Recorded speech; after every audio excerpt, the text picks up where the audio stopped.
Welcome to the Rudolfo Anaya North Valley Library feature of the Poets in the Library series.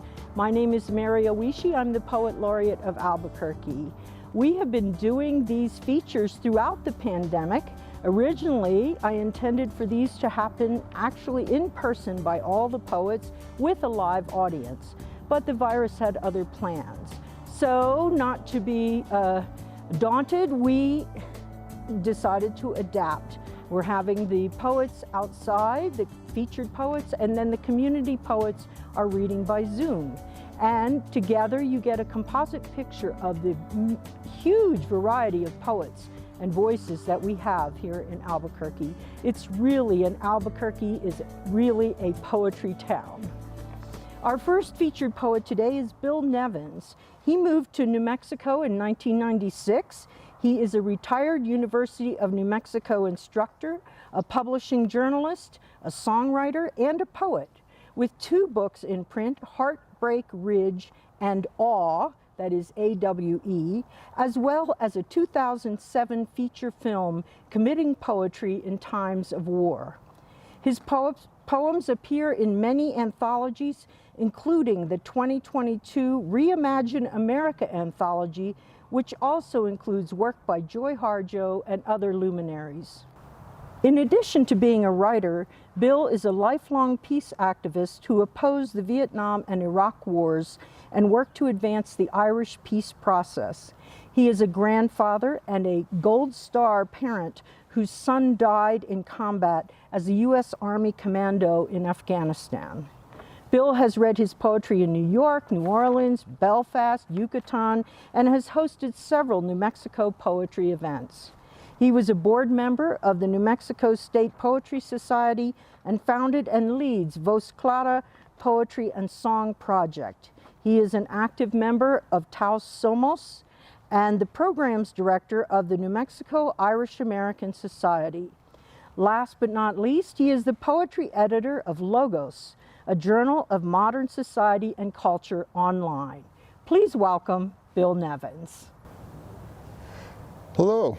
One ray of hope in the kind of dark world we're living in right now was the recent election in Chile. So I'm going to dedicate this poem to the newly elected president of Chile, Gabriel Boric. And long ago, poets conceived of a flower that never faded, and they named it amaranth.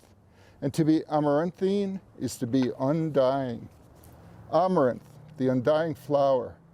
Nightlights and lullabies, sweet dreams and flying machines. We were never the heroes we dreamed. We are merely the parents we could be. Imperfect, we live on. Under darkening or brightening skies, we see what we see and we know what we know. Those perfect young lie dead, daughter or son. We see more young ones marching to the song. We see craven old men pushing guns. There's so many brave youth gathering in the streets of Santiago, Chile, and their eyes are shot out by the police. Yet, black-patched like buccaneers, still they march. As Victor Jara, long thought dead, lives and still sings, as Salvador Allende still sings, as Chilean Jasmine Quique Cruz triumphantly sings Hasta la Victoria. We cling to that last glimpse before death stings. We cherish the fading sight of age wearing gold star rings. We don Kevlar and gas masks, perhaps, blacklight scopes, Facebook personas, bomb belts, leather chaps. We see war. We see America sliding towards night. We see as a blinded sniper might raging against the failing light. And yet, for all our griefs, old lullabies and sorrows, our amaranthine children dream bright tomorrows.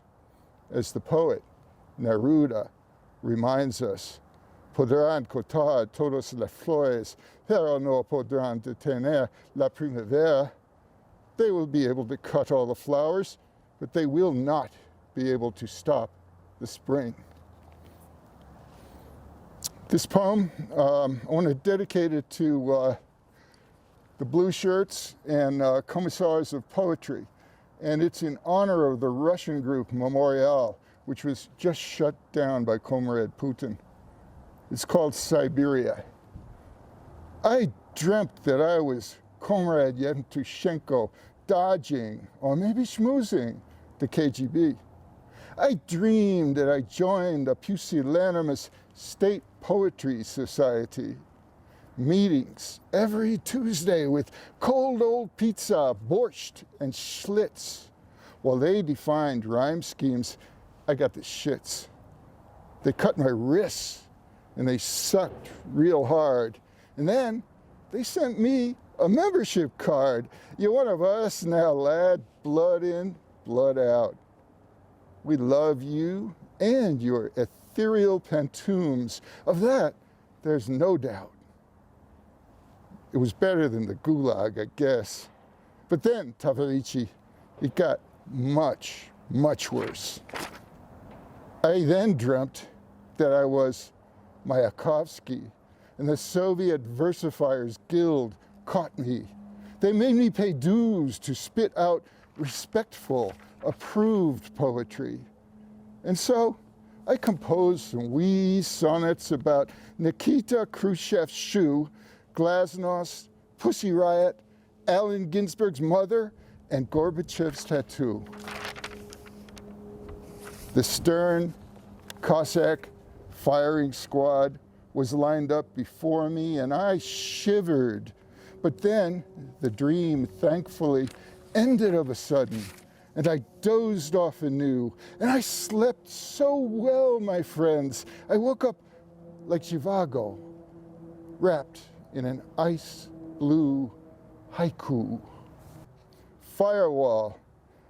A brief parting from those deer is the worst man has to fear. William Yeats, under Ben Bulbin. Flames broke the ridge line just the other day. A day like any other day. I would leap, I would skydive if I could. And now the winds whirl screaming. It's so near to New Year's Eve. We would run away, but we daren't leave. For this place is where we need be. If any dead sons, their parachutes reversed, are to raise their voices from stark caskets, urns, and dust, from the iron stars' unsleeping rust, to sing to you, to sing to me. If any dead hearts should beat or burn, if there be any new truth that we might learn, curious as any mountain cat. If any horseman, his head in hand, hand on hat, does not pass by after all, but pauses to listen, to speak, to draw near, to see what new revealing blaze may vault that silent, smoking wall of fear. And I'll end with this one.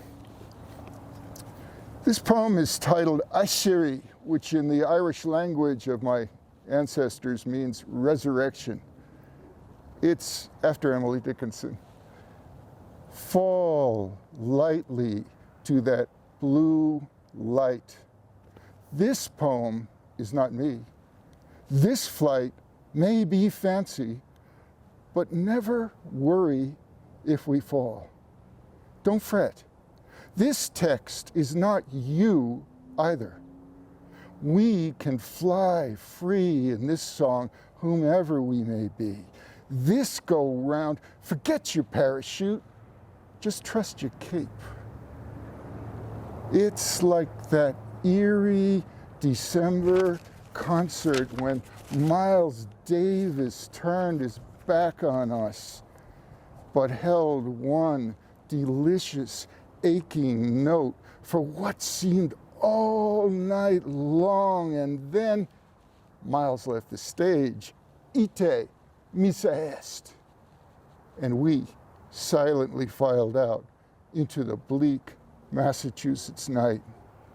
Michelangelo's Roman steps descend like a river without end. Yet Rainier Rilke, from his deep diving heart, reminds us that everything serious is difficult. Yet, were it easy to find solitude together, as easy perhaps as sex can be, or were it as easy as it is to fall backwards into a rushing mountain stream, then we might tumble, laughing, past rapids, round fierce rocks, until we drift at last, no more asking why, out to that moon-tugged, rolling sea and up towards that azure, endless sky. Gracias. Thank you, Bill. And now the second featured poet is Colleen Gorman. She is Diné and the director of Quote Unquote Incorporated, which operates KQUQ-LP FM radio station and co-founded New Mexico's first statewide, state-authorized charter school for media arts in Albuquerque. Colleen first began performing street poetry in 2001 as a member of the Angry Brown Poets, and later went on to represent Albuquerque at the National Poetry Slam as a member of the 2004 Albuquerque Poetry Slam team.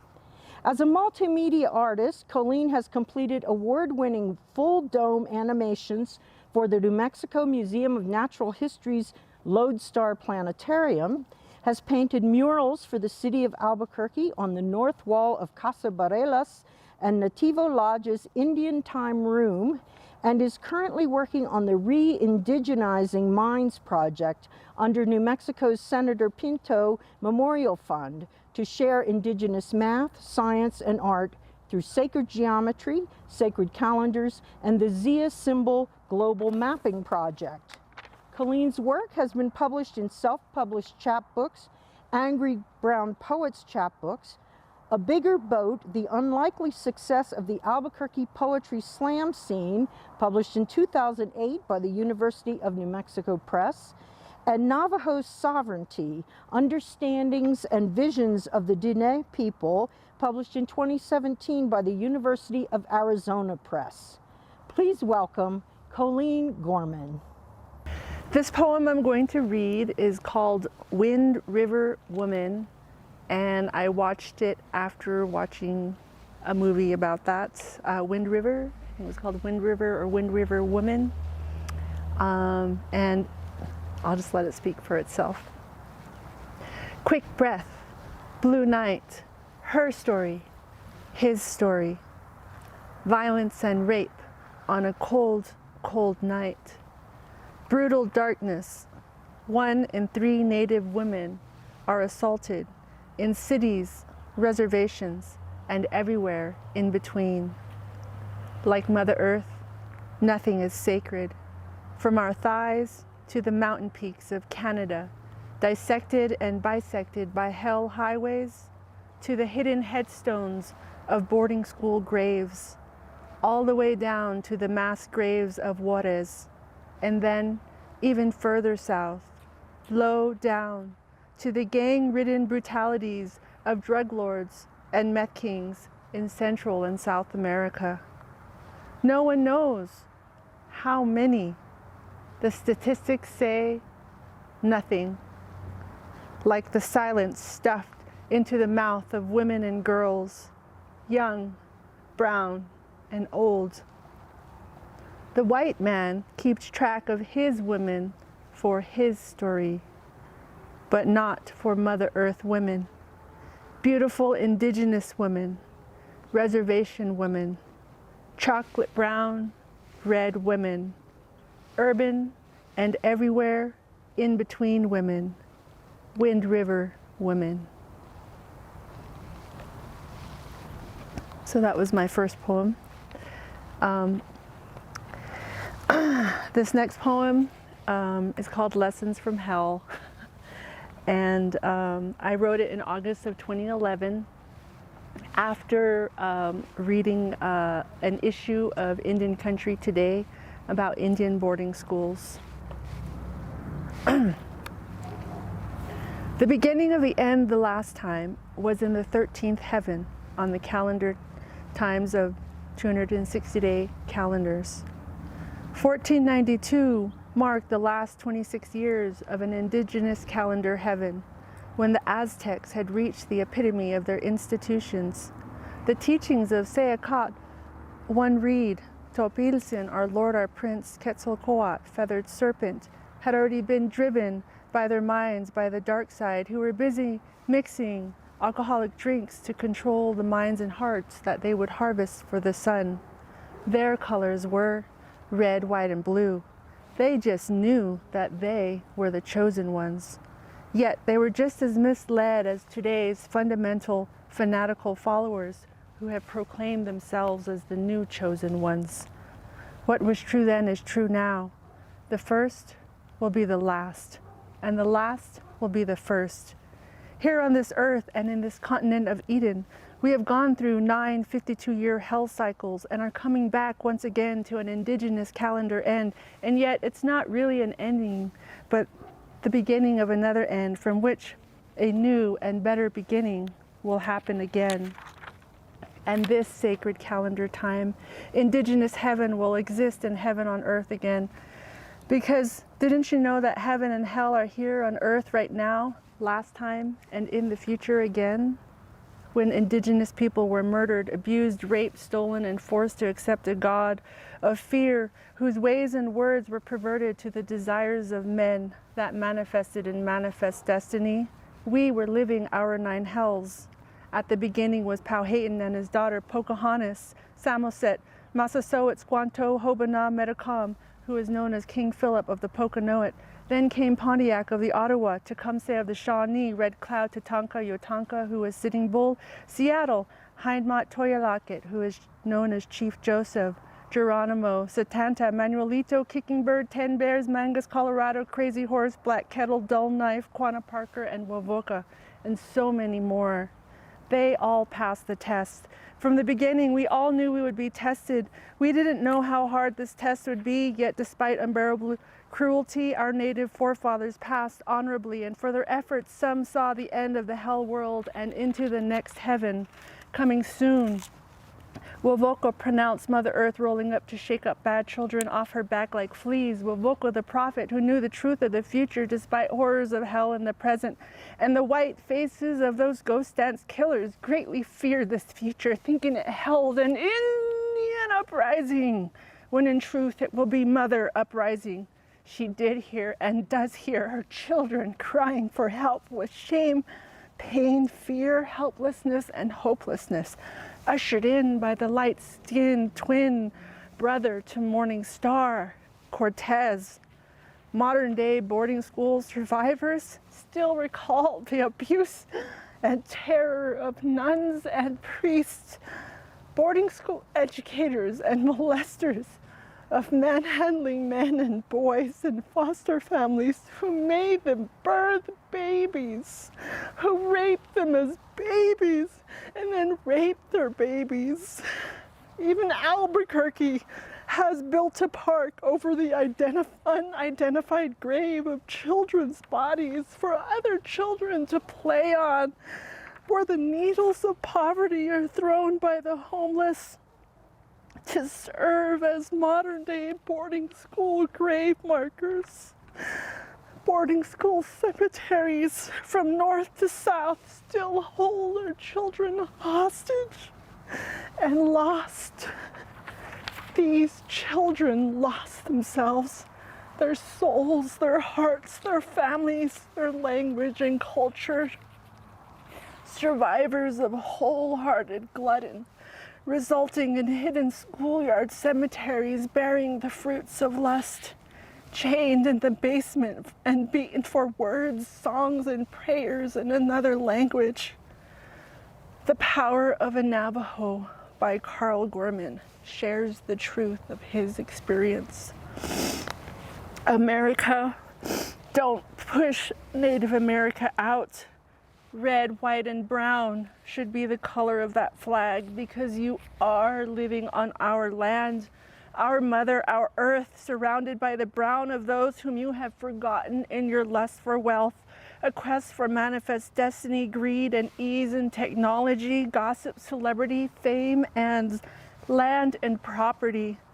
Western civilization, status symbols of success, all your materialistic wealth is based on stolen land and property harvested from the backs of black slaves and the blood of indigenous Americans.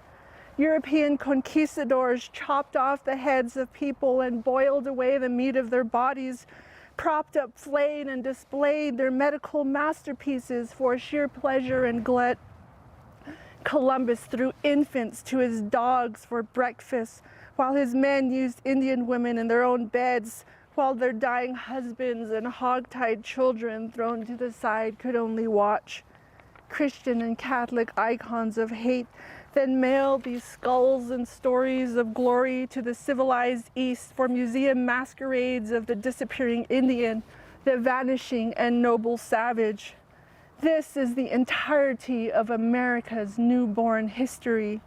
Manifestors of manifest destiny who plagiarized the Iroquois Confederacy's covenant with God to found a new constitution under God that is now losing its power and long ago lost its sacredness.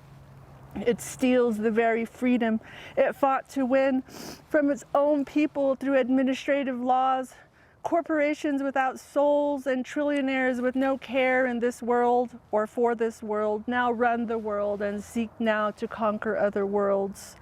Real people with real hearts must come back to life now, because the indigenous cycles of 9 hells are now coming to a close. Western civilization's lust for gold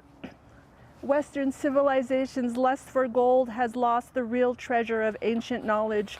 As the wealth of thousands of years was melted, books were burned and labeled as heresy.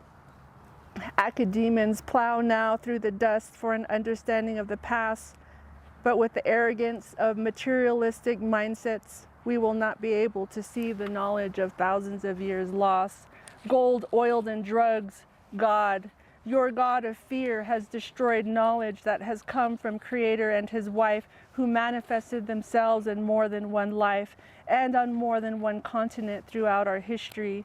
This knowledge was melted down into crosses and crowns and goblets and rings and just a bunch of things for the Catholic, Protestant, etc., church, who could not see on their high and mighty perch and who does not see past their own arrogance. As indigenous people, whoever we are, whatever color we are, red, yellow, black, yes, and even white, we must not forget that our ancestors passed the test. We must not forget that within our blood lies the truth of the past. We must not forget that even though we are now the last of those beaten down these 500 years past, that this will not last. An all-knowing and all-glowing light of consciousness will open our eyes, and those true to the spirit of the universe, they will open their eyes to realize the inverse and see the error of manifest destiny in a slow inkling epiphany. Our children are the ones, the next and new holy ones, who will create the new world, the next world. And if we're lucky, like Moses, maybe we'll get to see some of it. Because of our sins, we probably won't be able to partake of it. Awake now, sleeping children. I call to you now because we are ready. Your minds are strong as your bodies are too. And even though our scars are deep, and even though we're fighting to wake from a deep spirit coma sleep, like Tumek says in his beats, love fights back. When evil prevails, love fights back. We will fight back. Just as our grandfathers and grandmothers lived and prayed for us, fighting hatred and evil, fighting for survival, fighting for us, fighting for you, fighting and living and dying, that knowing that this was their test. When all else fails, love fights back. When evil prevails, love fights back. When everyone is hating, love fights back. When everyone's debating, love fights back. Do not forget yourself in this world of glut.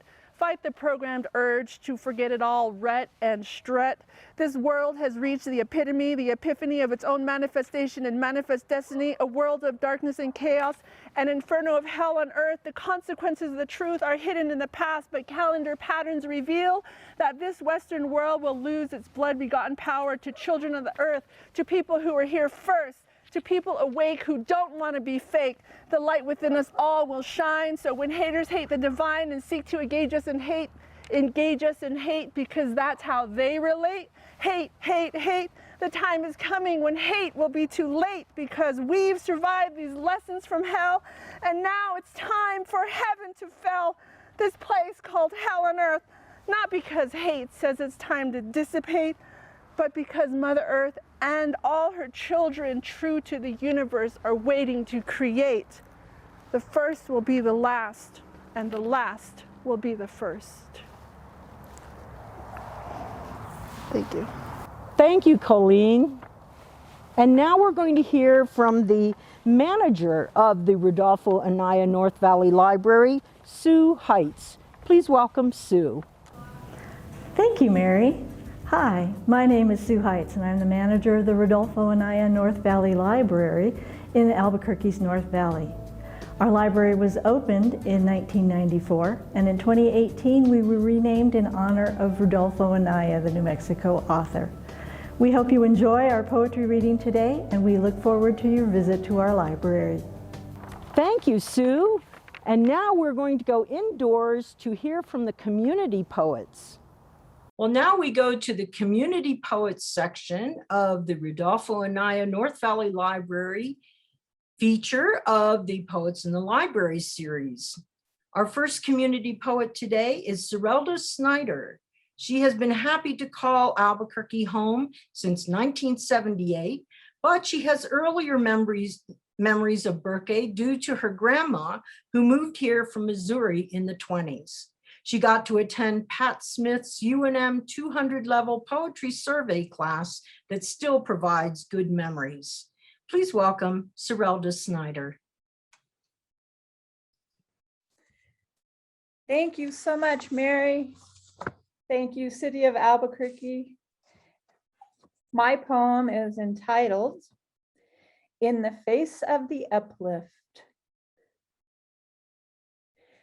My grandma steps out every morning in her canvas rubber-toed sneakers and blue denim dress, pins holding curls in her short, straight gray hair, and tosses the pitch, high fly ball to center alfalfa field, hits the Sandia Mountains smack in their hazy hulk. Hundreds of black, wet coffee grounds spin out, land between green blades, settle to mingle with valley clay, cottonwood elm detritus. My grandma's passion for living here in the face of the uplift, on top of 5 Mile Trough, nestled among shade trees, apple orchards, parallel roads running back to ditches of cool river water, went with her to the hospital, saw her gallbladder removed under harsh lights, cried when she gave up driving, and sat there mouth agape when the son, his wife, and 2 granddaughters loaded up each box into the U-Haul. This passion wept silently from apartment bedroom, staring out at Replacement Butte, surrounded by Colorado bedroom community. It lived in her butterfly dreams during afternoon naps, in her conversations with teenage granddaughters while making apple pies, drinking MJB coffee, smoking a cigarette after chicken fried in bacon grease.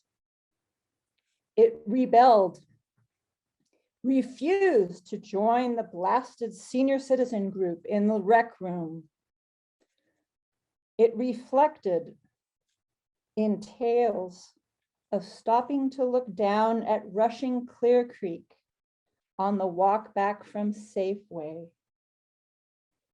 It watches two middle-aged granddaughters, 6 miles to the east and south, step out to greet each morning this mass of pink granite under the dawn.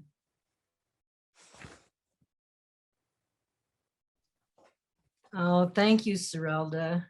I love when poetry paints a picture for us, and that really painted a picture. I could totally see all that.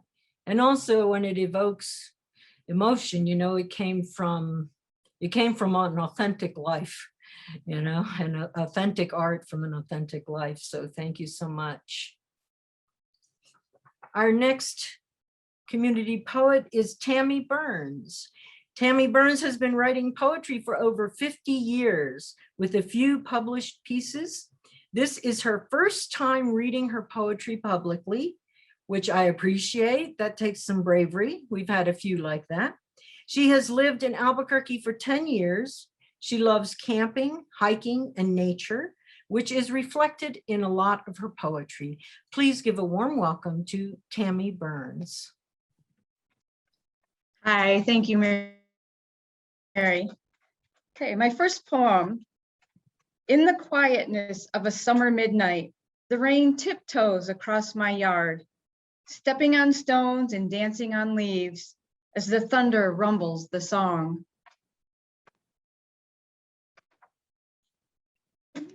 Next one has a title of Coyote Chorus. The darkness of early morning is sprinkled with light from the stars and the crescent moon. I walk into this world of quiet, mysterious beauty. The song rises above the silence. Howl, cry, yip, yelp. The coyote chorus harmonizes in gratitude for the gifts of the earth.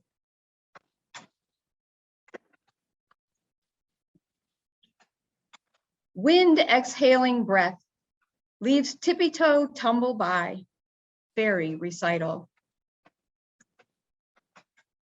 The wind's candle breath, aspen gold leaves oscillate, ballet through the air. Okay.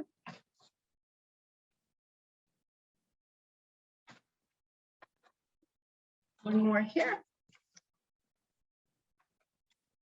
The moon shines so bright, darkness is but a shadow cast among the trees. Wow.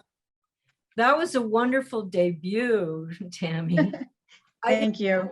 As much as Serelda's work had a lot of painterly quality because you could see all the different objects and colors, yours had a lot of music, you know. And as you know, I'm a DJ as well as a poet, so a radio DJ. So I love that. I love that you brought in the animals' sounds because that's a kind of form of music too. And then the alliteration and different things that created music in your poetry. So we had a nice contrast there between the painterly poem and the musical poem, which is really great. Thank you so much. I hope you continue to write and perform your poetry because it's really worthwhile. So thank you so much. And I will be asking all of the community poets who have read so far and will read in the future features that we have remaining this year. I will ask all of you to submit a poem that will be included in an anthology. Well, you can submit up to 3, but only 1 can be included because there's almost 150 poets. So the city can they only want to sponsor, you know, 1 from each poet, but I think it's really generous of them and really wonderful that we can not only preserve this series in video, but we can preserve it in print. So I'm really happy about that. And I will be sending you information about that. And now we'll move on to our next community poet. The final community poet today is Iris Gersh.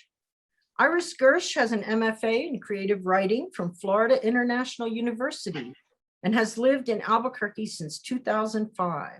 Her writing has been published in the Packing House Review, Missing Persons, Manzano Mountain Review, and Fixed and Free anthologies. She served as VP for the New Mexico State Poetry Society from 2017 through 2019. In December 2020, her first poetry collection, 1,000 Questions, was published by Finishing Line Press. Please welcome Iris Gersh. Hi, thank you for inviting me to be at the last poetry reading of the sessions you've been doing. I've been following them and enjoy them very much. The poems I'll read are about my time in Greece. The first poem is called Like a Gregorian Chant. In the taverna, safe at our table, my boyfriend and I raise glasses of Retsina, salute men at other tables.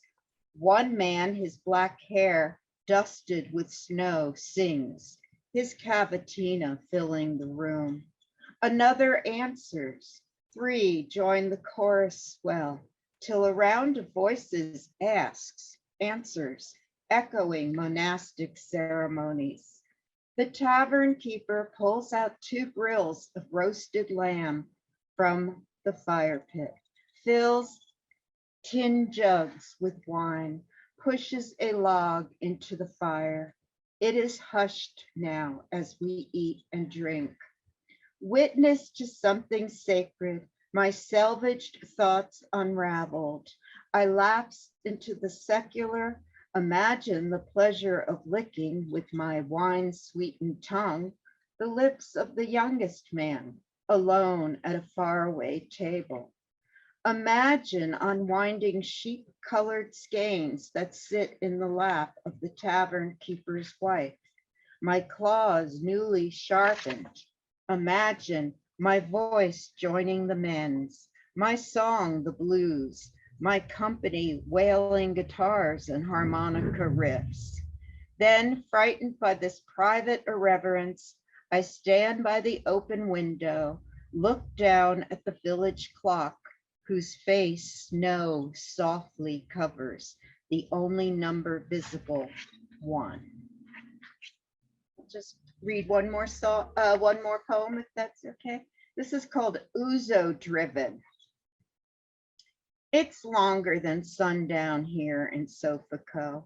Are there bigger concerns, or is it only about making a salad or asking my man what he needs?